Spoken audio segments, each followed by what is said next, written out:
This is Colin Edwards. Santa Rita Prison is not a fortress-like structure. There are no high stone walls around it.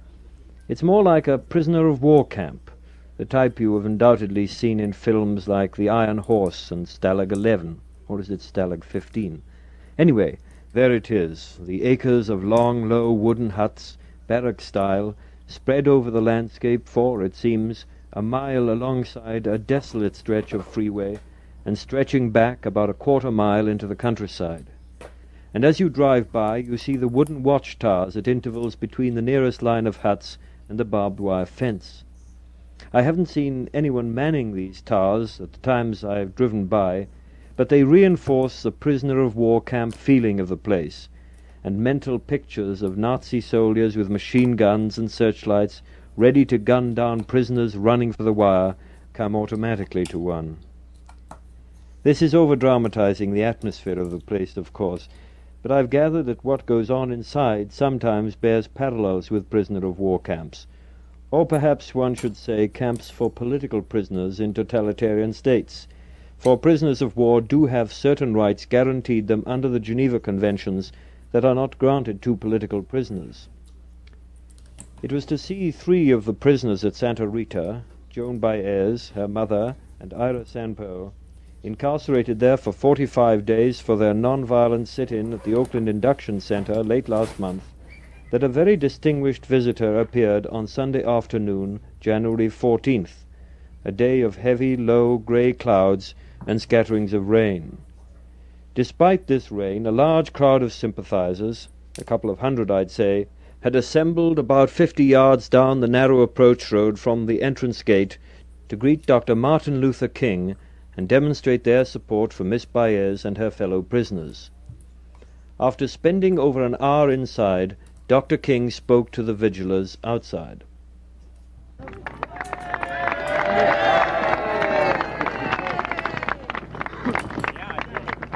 Let me say how happy I am to see each of you here today, and I want to commend you for your willingness to engage in this vigil and stand in the midst of this rather inclement weather to express your support for all of those who have been arrested as a result of their courageous actions resisting the tragic, unfair, and unjust draft system of our nation.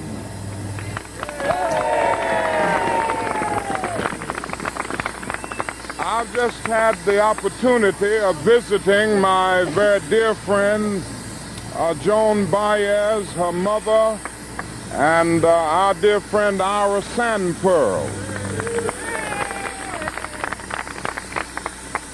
And they all send their greetings and their best wishes to you. And I might say they are in good spirits.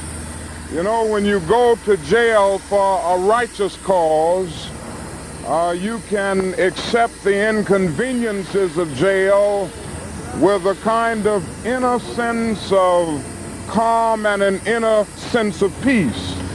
And this is the way they are accepting that experience.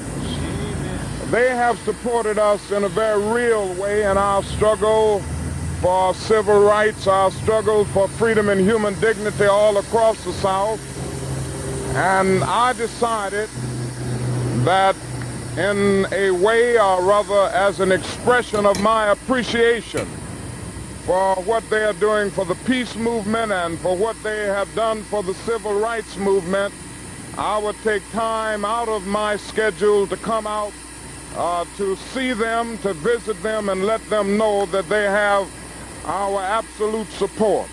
And I might say that I see these 2 struggles as one struggle. There can be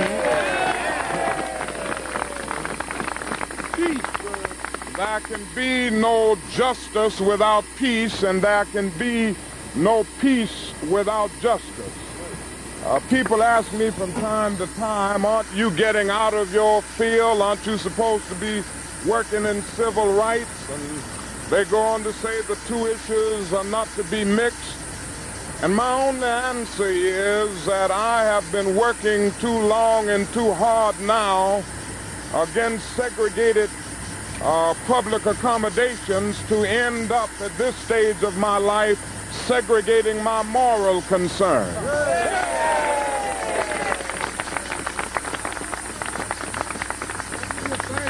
For I believe absolutely that justice is indivisible, and injustice anywhere is a threat to justice everywhere.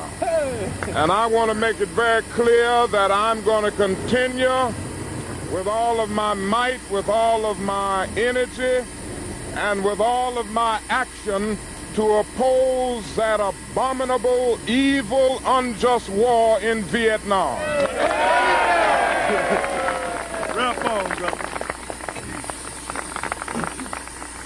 Now let me say this. I see some very dangerous trends developing in our country. Trends of oppression and repression and suppression. And I see a definite move on the part of the government to go all out now to silence dissenters and to try to crush the draft resistance movement. Now, we cannot allow this to happen, and we've got to make it clear. We've got to make it clear that to indict a Dr. Spock or to indict a Bill Coffin and the other courageous souls that have been indicted will mean indicting all of us if they think that this draft resistance movement is going to be stopped. There you go. Talk a little while. And let us continue to work passionately and unrelentingly to end this cruel and senseless war in Vietnam. I don't have to go through all of the things that this war is doing to corrode the values of our nation. Suffice it to say that the war in Vietnam has all but torn up the Geneva Accord. It has strengthened the military-industrial complex of our nation. It has exacerbated the tensions between continents and races. And the war in Vietnam has placed our country in the position of being against the self-determination of the Vietnamese people. And then it has played havoc with our domestic destinies. And I can never forget the fact that we spend about $500,000 to kill every enemy soldier in Vietnam, and we spend only about $53 a year for every individual who is categorized as poverty-stricken in our so-called war against poverty, which isn't even a good skirmish against poverty. And I say that there is a great need for a revolution of values. And I say to you in conclusion, that we must continue to stand up, and we must continue to follow the dictates of our conscience, even if that means breaking unjust laws.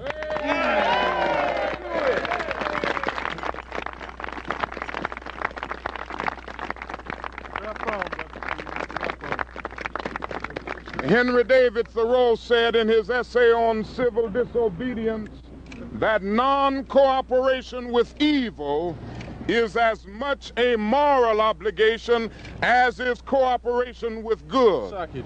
And I do not plan to cooperate with evil at any point.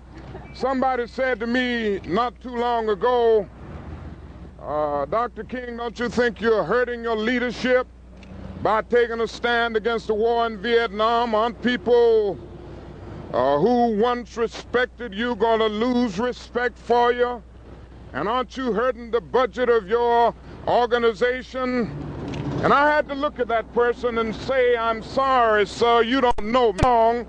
by looking at the budget of the Southern Christian Leadership Conference or by taking a Gallup poll of the majority opinion. Ultimately, a genuine leader is not a searcher for consensus, but he's a molder of consensus. And on some positions, cowardice asks the question, is it safe? Expediency asks the question, is it politic? Vanity asks the question, is it popular? But conscience asks the question, is it right? And there comes a time when one must take a position that is neither safe, nor politic, nor popular, but he must do it because conscience tells him it is right. And that is where I stand today, and that is where I hope you will continue to stand, so that we can speed up the day when justice will roll down like waters all over the world, and righteousness like a mighty stream. And we will speed up the day when men will beat their swords into plowshares and their spears into pruning hooks, and nations will not rise up against nations, neither will they study war anymore. And I close by saying, as we sing it in the old Negro spiritual, I ain't gonna study war no more. Doctor, could you tell us about your visit with Miss Baez? King for president.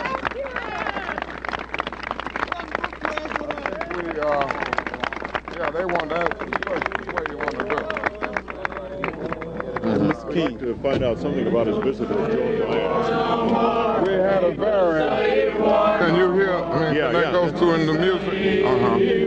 We had a very fruitful visit with Miss Baez. The visit was mainly to express our support to her for her courage, for her willingness to stand up and face suffering and sacrifice in order to make it clear that the position of our administration is totally wrong in Vietnam, and in order to make it clear that war should cease and people of goodwill must work to bring about an end to war everywhere. Do you anticipate any attempt to get her out before her time is served?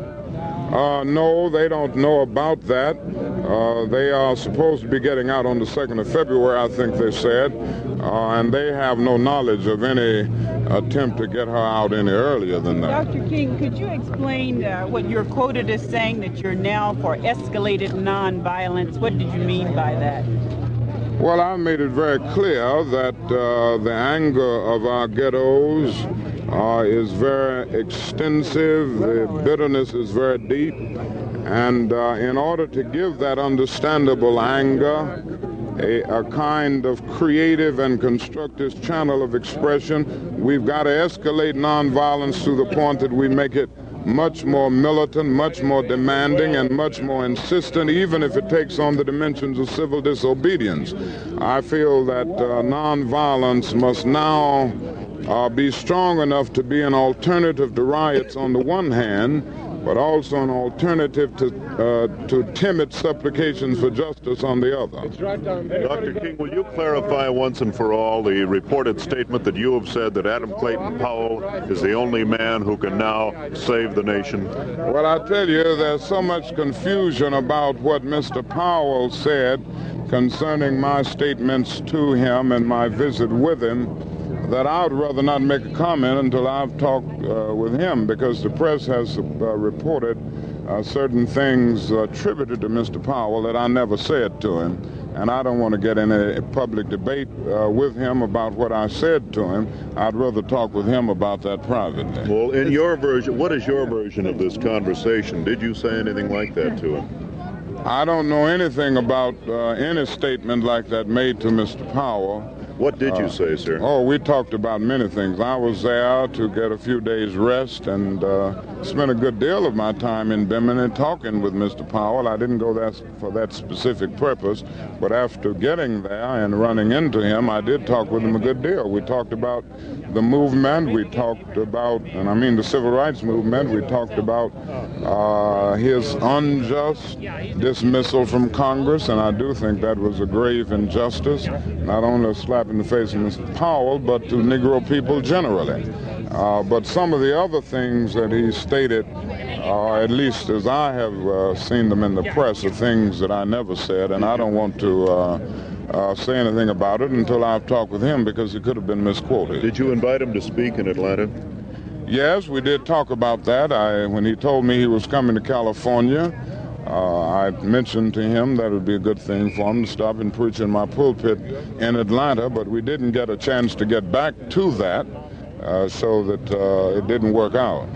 Mr. King, your sins, that was the reason for coming to Bimini, that you had pressed nonviolence past the breaking point, and you had alienated the masses, the black masses. Well, there again, I wouldn't want to get in a debate about this. I did not go to Bimini to confess any sins. I went to get some much-needed rest that the doctor demanded that I get, and I just ran into him in the process. I am more committed to nonviolence than I have ever been in my life, because I think it's the only answer to this very difficult problem. I have seen statements where Ms. Powell said I was ready to discard nonviolence, and I don't know where in the world he could have gotten that impression. As far as alienating the masses of Negro people, I think we would have to look at what is happening and face the fact that polls reveal, both the Harris poll and a recent poll by Fortune magazine, that from 88 to 90% of the Negro people of America feel that my approach to the problem is the best answer. Fortune just came out last week, where 88% of the people felt that my approach was the best approach in dealing with the problem, and 92 said they trusted my leadership more than anybody else. So I think that would be the answer, rather than saying that I've alienated the masses of people. Dr. King. I'm going right back to Atlanta, Georgia. What do you plan on doing back there? I'll be there in a 2-day workshop with my staff and give them their marching orders, so to speak, to go into 15 communities where we will be mobilizing people by the thousands for massive mobilization in Washington on the question of jobs and income, and we plan to begin in April. But we will be meeting for 2 days, tomorrow and Tuesday, going through our whole program and techniques of organization and action, so that they can move into these communities and get to work. Hey, Dr. King, we like violence, sir, with hundreds of thousands of people involved. Well, we're going to start out with a core group of 3,000, and we're going to spend at least 2 months carrying them through the discipline of nonviolence. We feel that if you can get the initial group committed to tactical nonviolence at least, nonviolence can be as contagious as violence.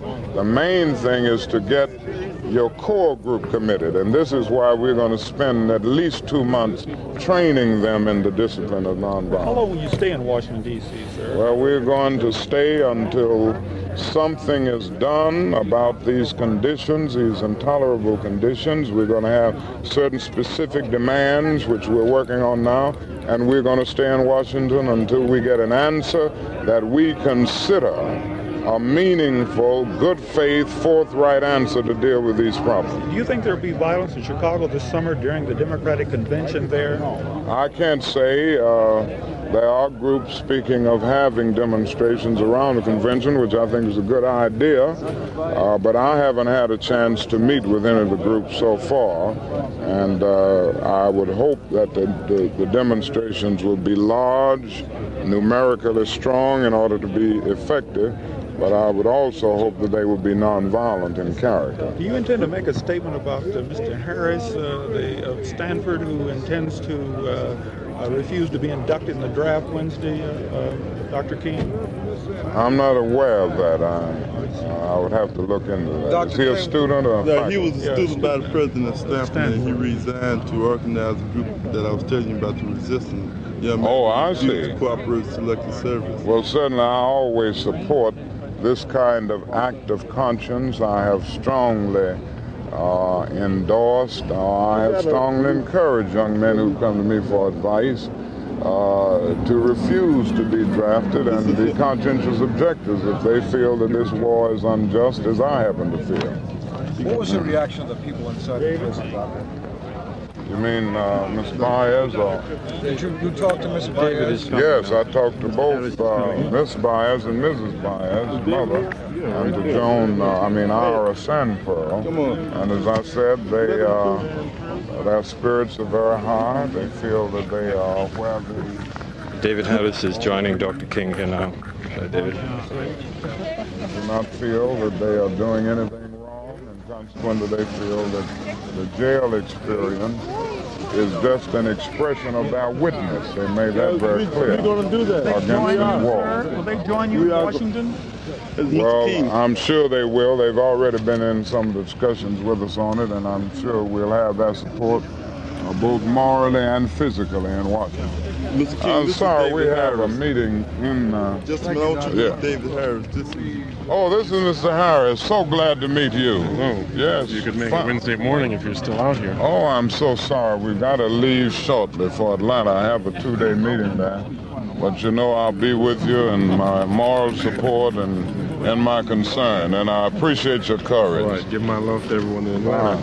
You know Bob Brown there at Yeah. Stanford? He's a very good friend of mine. He's doing Mr. King, good would you things. advise me to burn my draft card?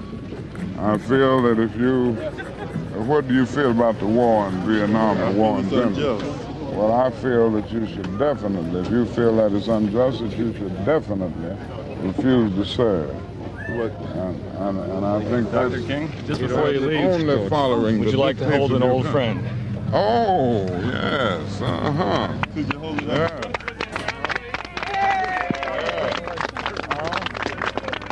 Yeah. I didn't know it was here. You got it. Thank you. Glad to see you. If there's a groundswell, Yes, I know. if there's a great groundswell of sentiment for you to run for... I'm sorry, I couldn't get that question in. Dr. King has to leave. He's gotten into the car and is now driving away, but he did meet David Harris, and he held the Hiroshima peace torch. That informal press conference got rather far away from the object of the vigil and of Dr. King's visit, that is, moral support for the pacifists held in Santa Rita. So let me bring you now a recording I made earlier that afternoon with Paula Bluder, one of the many people beside Dr. King who went in hoping to see friends among the imprisoned anti-war demonstrators. What's the situation? Is everyone able to see visitors? On the women's side, the visits are going as normal. But those of us who went to visit people on the men's side stood in line for an hour and then were finally told that the male demonstrators would not be allowed visitors today. Not even those on the approved list? That's correct, that nobody would. In actual fact, about 3 or 4 people did get in, apparently by mistake when they got the cards confused. But the official answer, if there was one, was that the people who really have to decide this aren't here today, but that the men haven't really been very cooperative, and so we're not going to let them have their visitors today. So they were punished today, in a way. I don't know They were really what restricted happened. from this privilege of receiving visitors. Well, they haven't had any visiting privileges at all before, but when the main portion of the demonstrators were taken out, finished their sentences, they moved the men who were left into Greystone, which is the maximum security area, in which men traditionally get regular male privileges and visiting privileges. They're simply locked up 2 in a cell all the time. All the demonstrators who remain now are in Greystone, are they then? I think that that's Including true. Mr. Sanpel. Yes, that's true. I know Ira's in, and I think that all of the demonstrators, with perhaps 1 or 2 exceptions, were moved into the maximum security area. This is Colin Edwards. Santa Rita Prison is not a fortress-like structure. There are no high stone walls around it. It's more like a prisoner of war camp, the type you have undoubtedly seen in films like The Iron Horse and Stalag 11, or is it Stalag 15? Anyway, there it is, the acres of long, low wooden huts, barrack style, spread over the landscape for, it seems, a mile alongside a desolate stretch of freeway, and stretching back about a quarter mile into the countryside. And as you drive by, you see the wooden watchtowers at intervals between the nearest line of huts and the barbed wire fence. I haven't seen anyone manning these towers at the times I've driven by, but they reinforce the prisoner of war camp feeling of the place, and mental pictures of Nazi soldiers with machine guns and searchlights ready to gun down prisoners running for the wire, come automatically to one. This is over-dramatizing the atmosphere of the place, of course, but I've gathered that what goes on inside sometimes bears parallels with prisoner-of-war camps, or perhaps one should say camps for political prisoners in totalitarian states. For prisoners of war do have certain rights guaranteed them under the Geneva Conventions that are not granted to political prisoners. It was to see 3 of the prisoners at Santa Rita, Joan Baez, her mother, and Ira Santo, incarcerated there for 45 days for their non-violent sit-in at the Oakland Induction Center late last month, that a very distinguished visitor appeared on Sunday afternoon, January 14th, a day of heavy, low, grey clouds and scatterings of rain. Despite this rain, a large crowd of sympathizers, a couple of hundred I'd say, had assembled about 50 yards down the narrow approach road from the entrance gate to greet Dr. Martin Luther King and demonstrate their support for Miss Baez and her fellow prisoners. After spending over an hour inside, Dr. King spoke to the vigilers outside.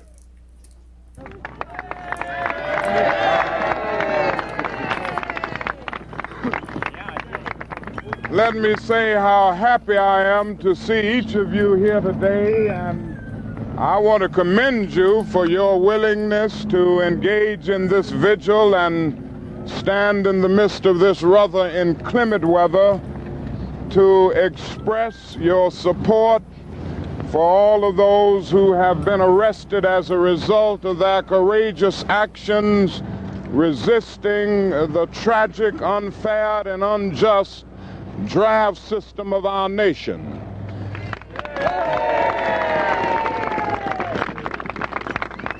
I've just had the opportunity of visiting my very dear friend, Joan Baez, her mother, and our dear friend Ira Sandpearl.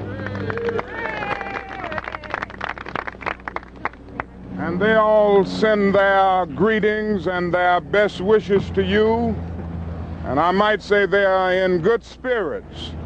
You know, when you go to jail for a righteous cause, you can accept the inconveniences of jail with a kind of inner sense of calm and an inner sense of peace. And this is the way they are accepting that experience. They have supported us in a very real way in our struggle for civil rights, our struggle for freedom and human dignity all across the South. And I decided that in a way, or rather as an expression of my appreciation for what they are doing for the peace movement and for what they have done for the civil rights movement, I would take time out of my schedule to come out to see them, to visit them, and let them know that they have our absolute support. And I might say that I see these two struggles as one struggle. There can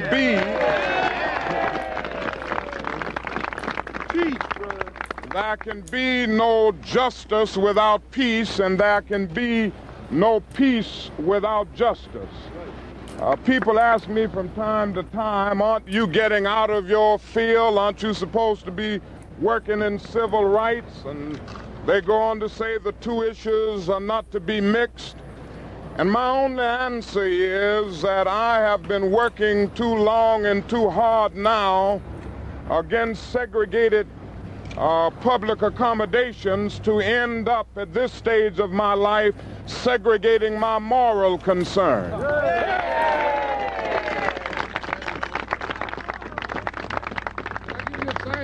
For I believe absolutely that justice is indivisible, and injustice anywhere is a threat to justice everywhere. And I want to make it very clear that I'm going to continue with all of my might, with all of my energy, and with all of my action to oppose that abominable, evil, unjust war in Vietnam.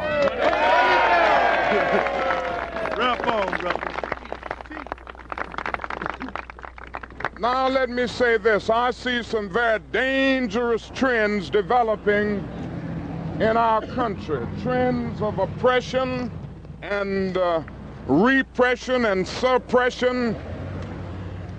And I see a definite move on the part of the government to go all out now to silence dissenters and to try to crush the draft resistance movement.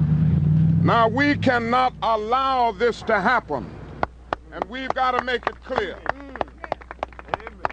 We've got to make it clear that to indict a Dr. Spock or to indict a Bill Coffin and the other courageous souls that have been indicted will mean indicting all of us if they think that this draft resistance movement is going to be stopped. There you go. Talk a little while. And let us continue to work passionately and unrelentingly to end this cruel and senseless war in Vietnam. I don't have to go through all of the things that this war is doing to corrode the values of our nation. Suffice it to say that the war in Vietnam has all but torn up the Geneva Accord. It has strengthened the military-industrial complex of our nation. It has exacerbated the tensions between continents and races.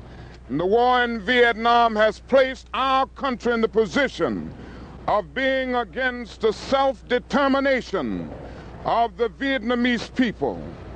And then it has played havoc with our domestic destinies. And I can never forget the fact that we spend about $500,000 to kill every enemy soldier in Vietnam, and we spend only about $53 a year for every individual who is categorized as poverty-stricken in our so-called war against poverty, which isn't even a good skirmish against poverty. And I say that there is a great need for a revolution of values. And I say to you in conclusion, that we must continue to stand up and we